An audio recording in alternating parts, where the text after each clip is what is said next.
All right, so we're going to try this. This is going to be our weekly Phantom Zone, where we'll talk with, we'll try and get our head coach, Chet Pike, on every week just to talk about the team. And we'll pull in a random player. Tonight, again, we have our head coach, Chet Pike, and we have one of our returning players in Captain Jerome Mack. I'm gonna go ahead and let you guys introduce yourselves, and then we'll jump right into it. So start with Coach Pike, and then Jerome, introduce yourself. Hey, Chet Pike, head coach of the Camden Phantoms. Jerome Mack. I don't know what they want to call me, a player on all sides of the ball for the Camden Phantoms.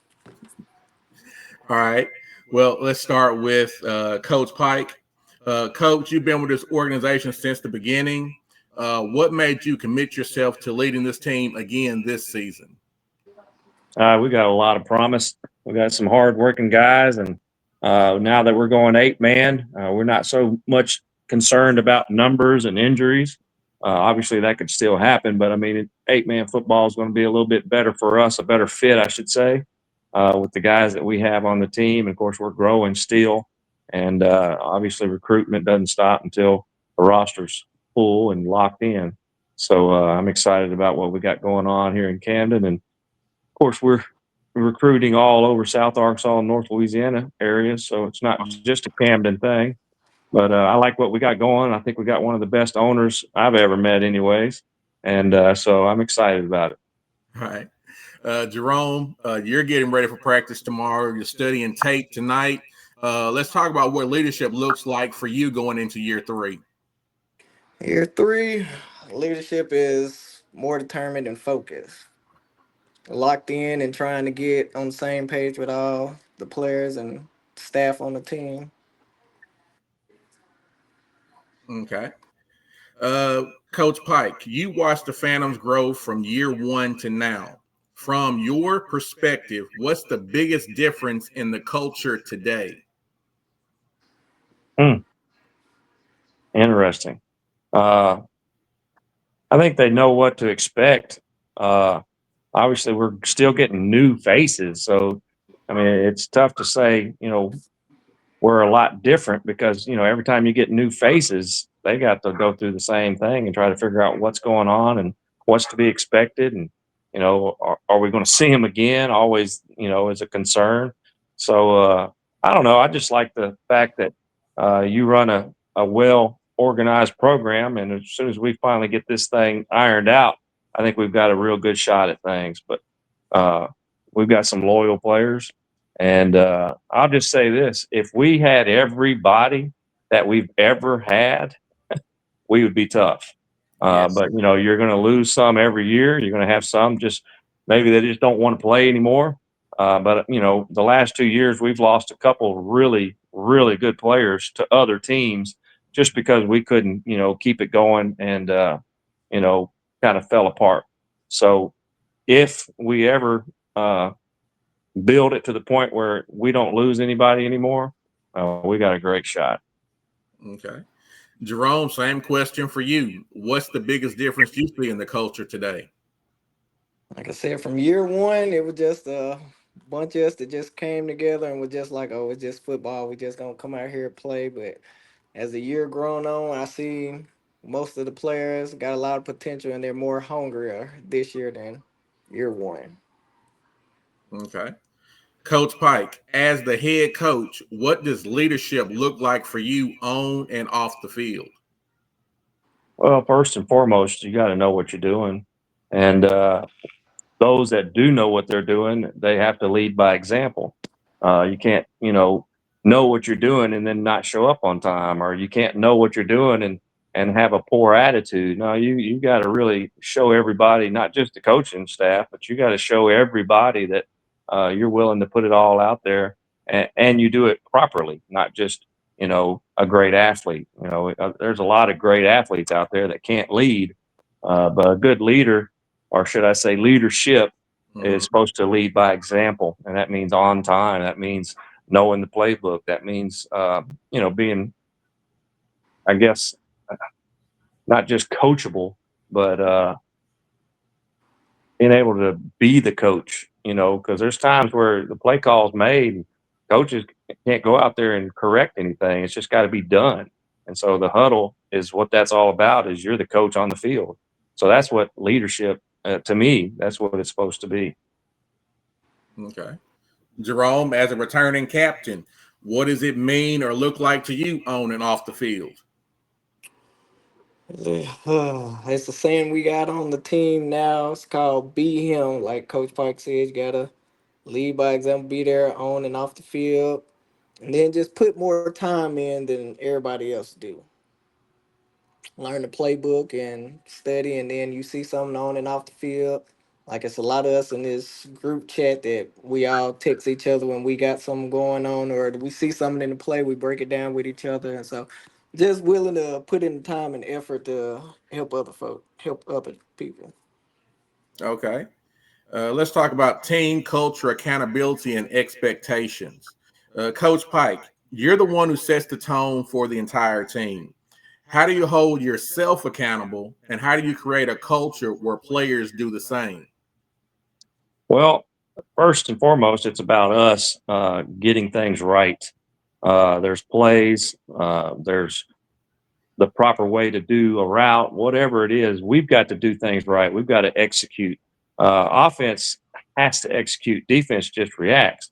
So many times you throw a defense out there and you're like, oh man, we got a great defense. No, we're just reacting to a play properly. But when you have a good offense, that's when you execute properly. People are blocking who they're supposed to block.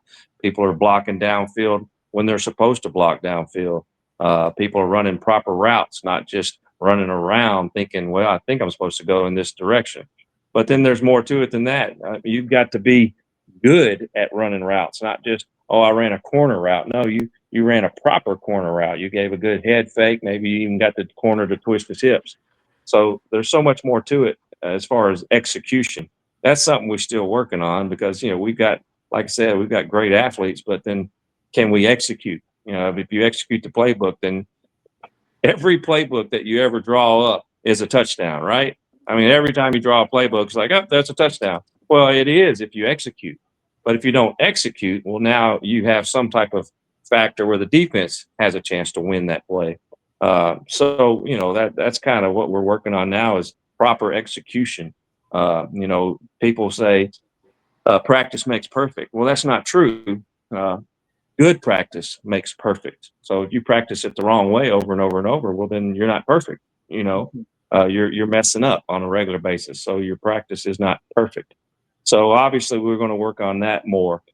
Culture wise, it's not about just having fun. I think some of the guys enjoy playing football, and that's great. I always tell people you don't have to like me, but you got to love football because if you do that, then we're all going to get along just fine. There's times where I may get on to somebody, but crap, that's because I love you and I want you to do better.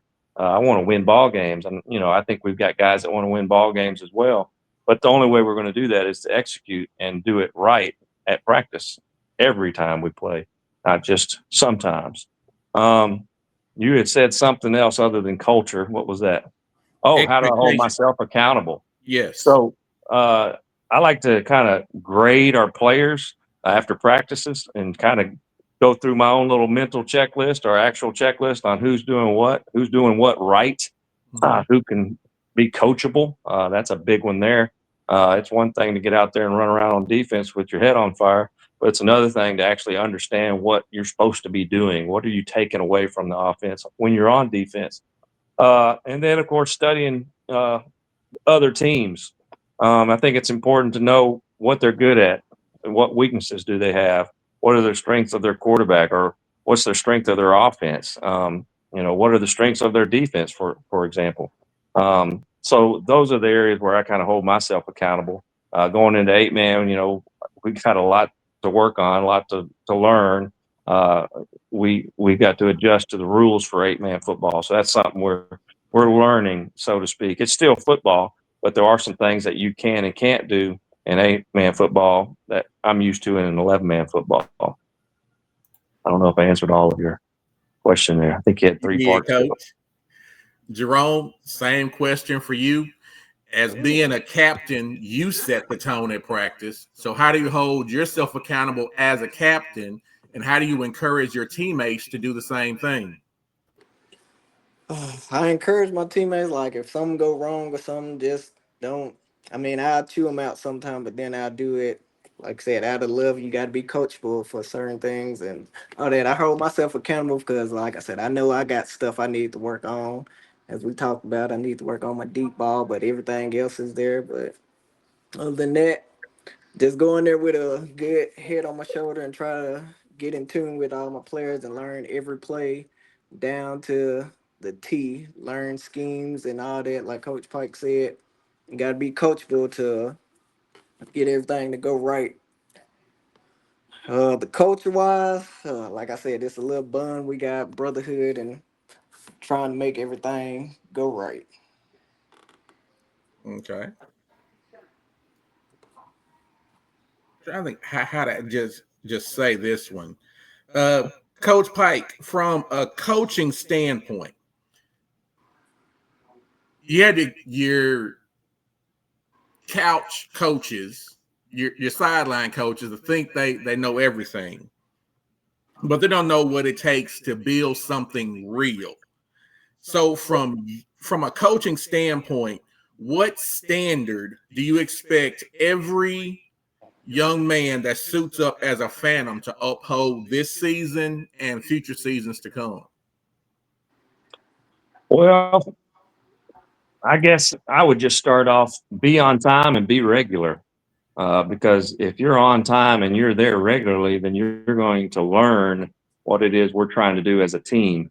Uh, like we said, we have athletes. We've got guys that can do what it is they want to do, but can we do it as a team? And the only way we're going to do that is if all of us are there on a regular basis and on time, because we only got so many hours that we want to practice.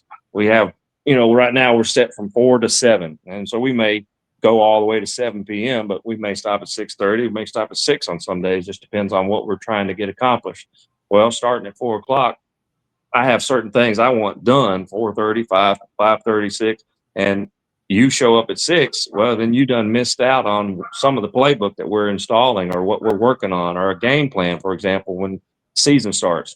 So, being on time and being there regularly, that to me is first and foremost. We talked about being coachable. Um, if you're coachable, then you're going to learn. You're going to figure things out, whether it be a new position for you or whether it be a new play. You're going to understand it because you're coachable. But I don't care how coachable you are, if you're not there, there's not much you're going to learn that day. Mhm. So being there, being regular, and being on time, that's key. Same question for you, Jerome. What do you expect every Phantom to uphold this season? Like Coach Park said, everybody just needs to come to practice on time and hold self accountable. If you want to learn plays, you got to be there from the get go. And I personally know about switching positions and learning everyone because I've been thrown in the fire to learn from offensive position down the lineman to defense. So yeah, it's pretty tough, but you got to be coachable to put yourself in the right position at the right time. Yeah, because I remember that game. Nobody thought you could play on the line, and you was down there, and you held your own. Yeah, tell me about it. All right, let's talk about personal motivation. Uh, we didn't field the team last year. Things didn't go like we wanted them to go the first year. We didn't win any games. This is going to be the question for both of y'all. What made y'all come back for year three?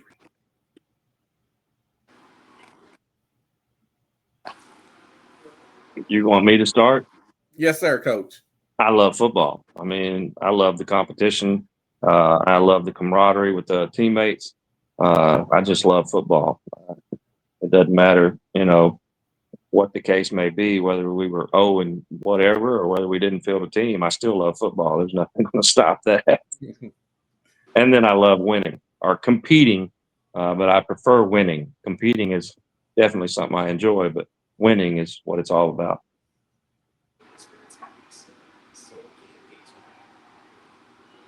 Yeah, winning's all there. I'd rather for us to compete and lose instead of compete and don't give it our all and lose. Like I'm a competitor. I like to win.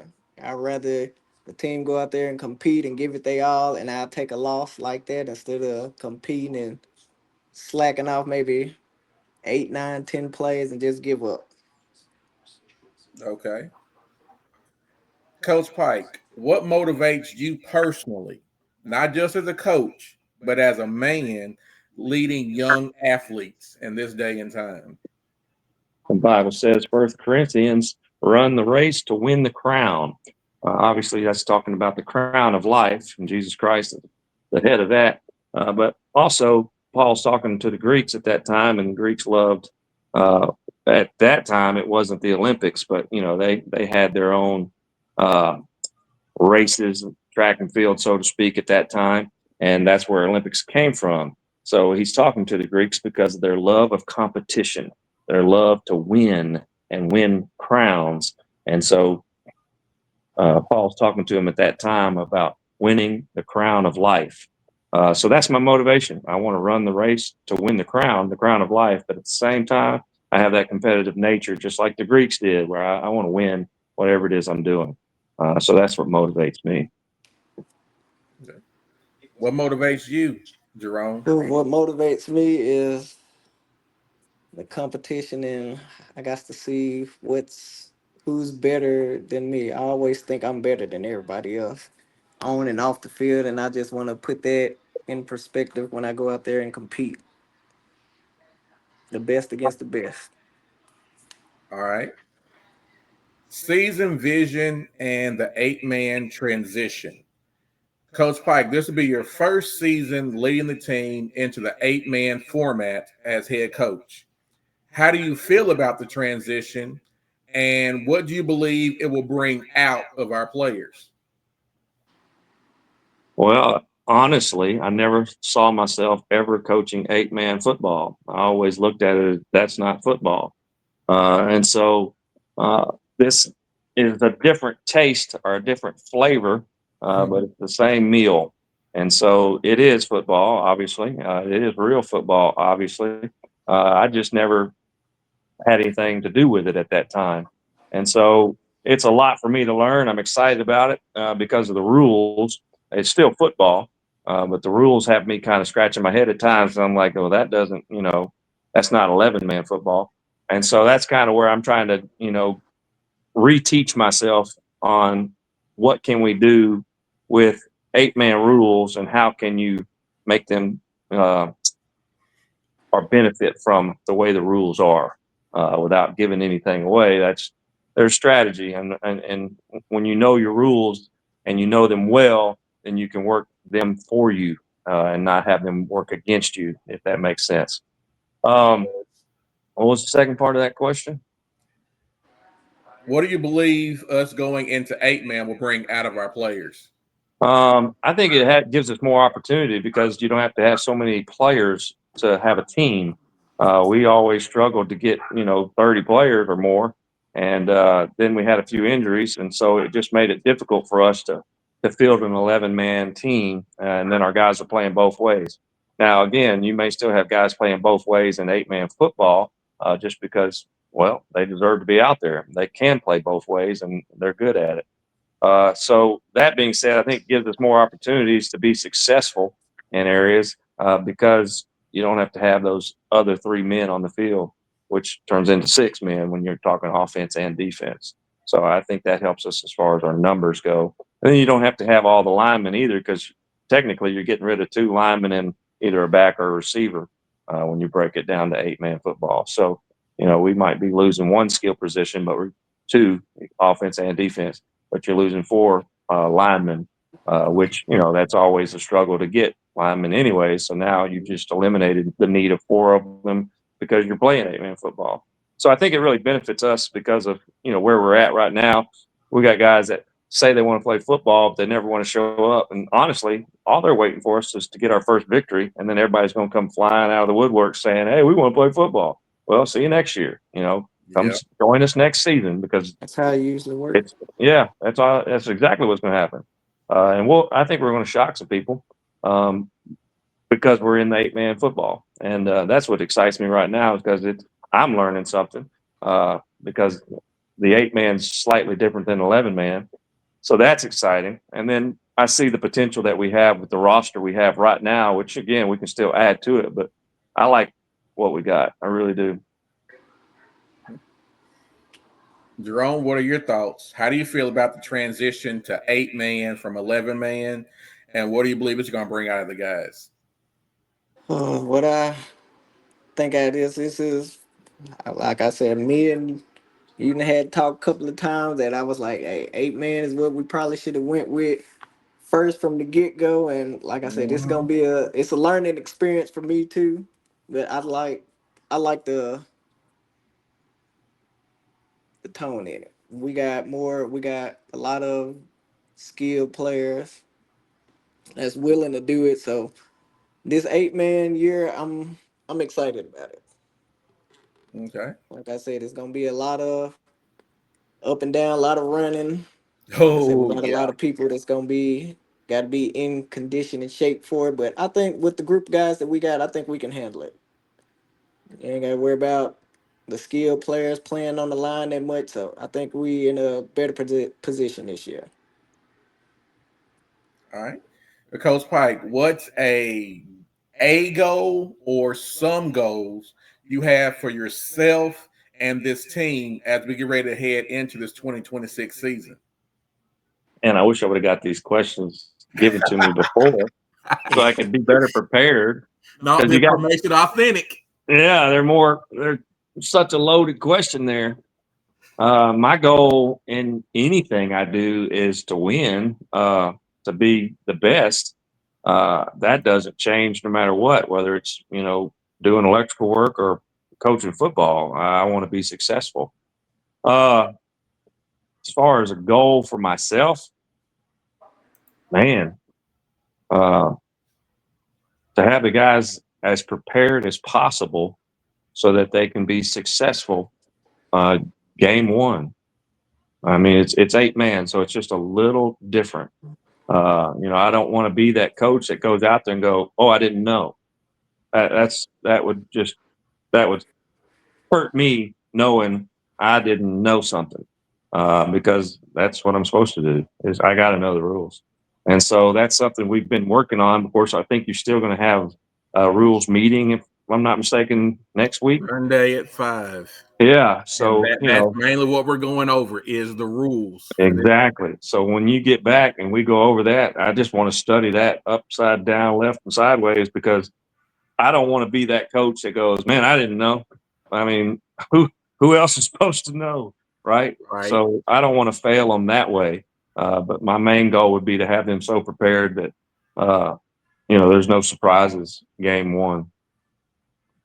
Okay. And I'm sure there was another part of that question, and I don't have it in front of me, a cheat sheet. No, it was just what goal or goals you got for yourself and the And team as far as a going into the goal for the season. teams is to be prepared for game one, understand the rules, understand the playbook, uh, not be lost. Now, if somebody shows up, you know, I know we can add to our roster to a certain point in time of the season. Uh, so once that last guy shows up, that'll be the one that I'm most concerned about. Will they catch up with the knowledge of the other players to know, hey, you're good enough to play on defense or you're good enough to play on offense? But do you know the playbook, number one, and do you know the rules so that you don't hurt us? Because if you can't blitz, but one guy, then you know what if we are sending somebody and he thinks he's supposed to go and Jerome was supposed to go? Now we've got two blitzers and we got a 5-yard penalty, and maybe we got an interception that play. Well, stuff like that would hurt. I wouldn't want to see that just because of a rule. I think that's what the head coach is supposed to do: teach the rules. Right. Jerome, what's a goal or goals you got for yourself and for the team as we get ready to go into this season? My goal I got for myself is 34. Try to make the whole season without an injury. 34. Win some games. For the team wise, everybody just needs to be mentally, physically prepared. Like Coach Pike said, I'd rather everybody show up and learn plays all together instead of somebody that don't come to practice and wait till game day to try to come and learn everything right there and then, and that'll be something that's gonna hurt us. I'd rather everybody just come together and everybody learn at the same time and go from there. Okay. I'm gonna put you on the spot. What's one area you're personally focused on improving as a coach to help this team win? I learned the 8-man rules. Seriously, there's some tricky parts. The rules that I've read, that you and I have both discussed already, and even though we've read it and we both discussed it, I'm still kind of like, is that really the rule? So yeah, I can't wait till you get back next week and let's just sit down and say, okay, what's what, and I need to know it, not just think I know it.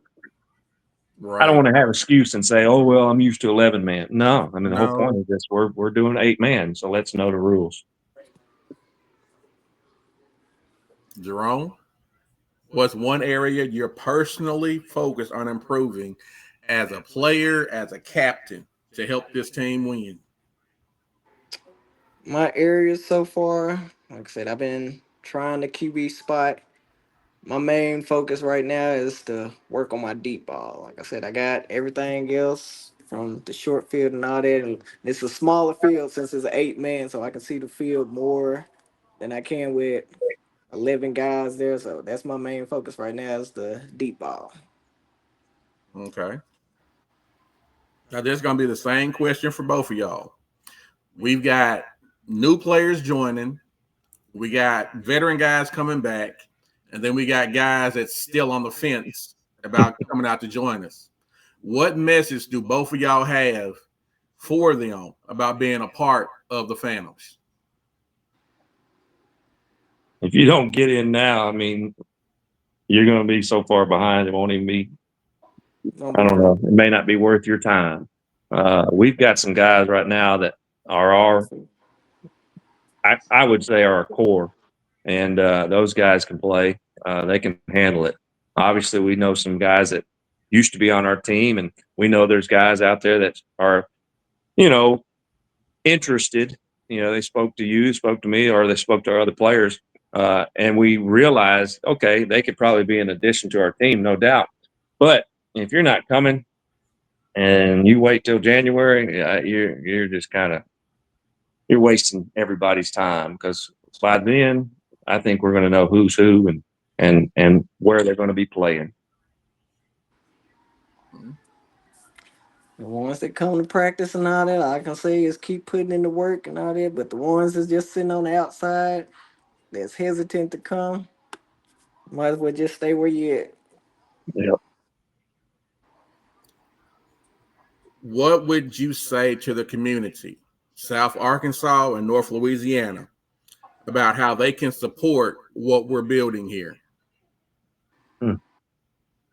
That's a good one Well, right there. I mean, we'd love for them to come out to our games, but of course, we've got to put on a show, and give them something to really appreciate and get behind. So maybe just, you know, it ain't that hard to push a like button or a share button or make a comment on, some of the stuff we've got going on right now, because that promotes us right then and there. And it didn't cost you anything, just one little push of a button. So that would be the easiest way to kind of give us support. But yeah, we would love for people to come out to watch our games and get behind us, and then maybe even sponsor and become like a booster for us, because anything would help these guys out. Because I know it's a struggle for some of these guys. They're putting out a lot of time and some money to do something they love, of course. But at the same time, when you do something like that, you want people to appreciate it, not just your immediate family, but those around you. Yes, sir. Everything Jerome? Coach Pike just said, but like I said, more like I said, more people to or the owners to put it on Facebook, social media, Instagram, whatever, and for us as the players to share it, to show what we're building at this time and moment right now. And then, like you said, later on, fundraisers and all that to come, so we can have more people come support us at games and all that. Okay. Last question. What's your favorite part of game day? The Favorite part. atmosphere, playing in front of fans and family members. That's, I mean, favorite part. Favorite part of game day? I just love football. I don't, man. I mean, I enjoy analyzing what the other team is doing and trying to take advantage of uh, a weakness or something, you know, a player is doing they shouldn't be doing. I enjoy that aspect of it as a coach. But man, when the by the time it gets to game day, there's not a whole lot of coaching going on. It's just the players play, and you know, I enjoy to see them execute what it is that they've been taught. Okay. Well, Phantom Nation, we've spent time with our head coach, Chet Pike, and our returning captain, Jerome Mack. I want to thank you both for your time. Also want to put it out there. We have practice tomorrow at Ivory Clark Park starting at 4 p.m. The address is 828 Visor Avenue Southeast, Camden, Arkansas, 71701. Even if you don't have equipment, still come out. See what we're doing out there. You can speak with me, you can speak with Coach Pike, speak with the players during break time, after practice, and we'll work with you if you actually want to come out and play with us. Again, thank you guys for your time. I'll see y'all at practice tomorrow. Enjoy All it. right, see y'all too. Be him.